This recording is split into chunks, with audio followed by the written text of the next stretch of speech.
চাওক আমি যোৱাকালি এখন জাননী পাইছিলোঁ যিখন জাননীত লিখা আছিলে যে বজালী জিলাৰ যিটো লোক নিৰ্মাণ বিভাগৰ অভিযন্তাকে ধৰি সহকাৰী অভিযন্তাৰ কাৰ্যালয়টো অন্য জিলালৈ স্থানান্তৰ কৰা হ'ব, যিটো আচলতে অতিকৈ দুৰ্ভাগ্যজনক কথা।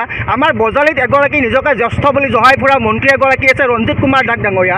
তেখেতে এই বিষয়টোত কোনো ধৰণৰ হস্তক্ষেপ নাই। আজি আমি প্ৰতিবাদ কৰিলোঁ বজালী অঞ্চলৰ ৰাইজৰ সহযোগত। আমি আজি পাঠশালা আঞ্চলিক ছাত্ৰ সন্থা সদৌ বজালী জিলা ছাত্ৰ সন্থাই আমি প্ৰতিবাদ সাব্যস্ত কৰিলোঁ, কিন্তু তেখেতৰ এইখন সাহস নহ'ল যে এই জাননীখনৰ প্ৰত্যুত্তৰ দিয়া বা এই জাননীখন কিহৰ কাৰণে প্ৰেৰণ কৰা হ'ল বা কি হ'ল তেওঁৰ কিন্তু কোনো এটা কথাৰ প্ৰত্যুত্তৰ দিয়াৰ সাহস নহয়। আৰু যদি তেওঁ প্ৰত্যুত্তৰ দিয়াৰ সাহস থাকিলেহেঁতেন তেওঁ নিশ্চয়কৈ গাড়ীৰ পৰা এবাৰ নামি হ'লেও আমাৰ লগত কথা পাতিব চেষ্টা কৰিলেহেঁতেন। বজালীবাসীৰ প্ৰতি বা ৰাইজৰ প্ৰতি তেওঁৰ যদি এটা ভাল মনোভাৱ থাকিলে হয়, ভাল মনোভাৱ থাকিলে তেখেতে নিশ্চয় গাড়ীৰ পৰা এবাৰ নামি আহি বজালী ৰাইজৰ যি দুৰ্দশা সেই দুৰ্দশাৰ প্ৰতি তেখেতে কথা পাতিলে হয়। বজালী জিলাৰ সীমা নিৰ্ধাৰণ নহ'ল। ভট্টদেৱ বিশ্ববিদ্যালয় বৰ্তমান কোনখন জিলাত আছে আমি সেই কথা গম নাপাওঁ।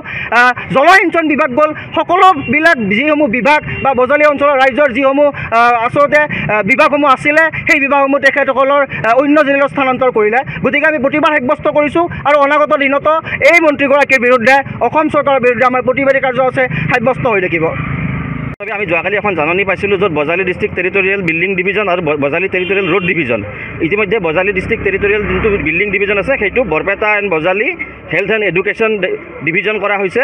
আৰু তাক মানে কিন্তু কি হৈছে তাৰ দ্বাৰা আপোনালোকে জাননীখন ভালদৰে চালে লক্ষ্য কৰিব যে তাত ৰিমাৰ্ক হিচাপে লিখা আছে যে এডুকেশ্যন আৰু হেল্থক বাদ দি বাকী যিসমূহ PWD বিল্ডিঙৰ বজালীৰ কামসমূহ আছে এতিয়া বৰপেটা ডিভিজনৰ পৰা পৰিচালিত হ'ব।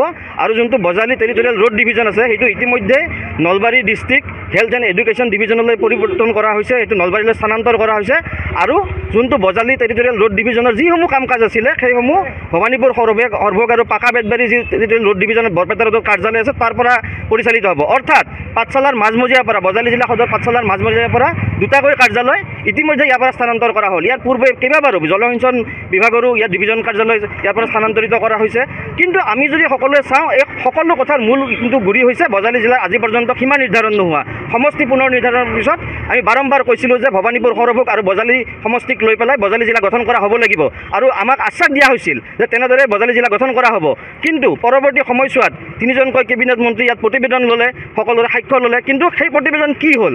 আজি 26ৰ ইলেকশ্যন আহিব হ'ল, কিন্তু আজি পৰ্যন্ত তেওঁলোকে কৈছিল যে পঞ্চায়ত ইলেকশ্যনৰ পূৰ্বে ইয়াক ঘোষণা কৰা হ'ব, কিন্তু পৰৱৰ্তী সময়ত ঘোষণা কৰা হ'ব। কিন্তু এইটো পিছুৱাই গৈ আজি এনেকুৱা হৈছে বজালীক কেৱল নামৰ এখন জিলা কৰি ৰখা হৈছে নেকি, কিন্তু কোনো ধৰণৰ ইয়াত আন্তঃগাঁথনি যি হ'ব লাগিছিল সেই আন্তঃগাঁথনি আজিলৈকে হোৱা দেখা পোৱা নাই।